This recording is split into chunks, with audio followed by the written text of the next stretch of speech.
তারিখটা 2রা মে 1921। বাংলার বুকে জন্ম হয়েছিল বাংলার সবচেয়ে প্রজ্জ্বল নক্ষত্রগুলির মধ্যে একটির। ঠিকই ধরেছেন, আমি সত্যজিৎ রায়ের কথাই বলছি।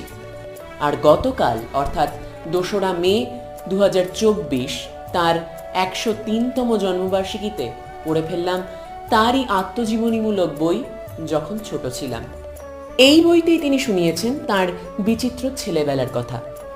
এও যেন আর এক অপুর গল্প, আর এক পথের পাঁচালী, যার পথ মিলিয়েছে তাঁরই সোনালী শৈশবে। আর শুনিয়েছেন এমন এক কলকাতার কথা, যে কলকাতা আজ আমাদের অচেনা মনে হয়।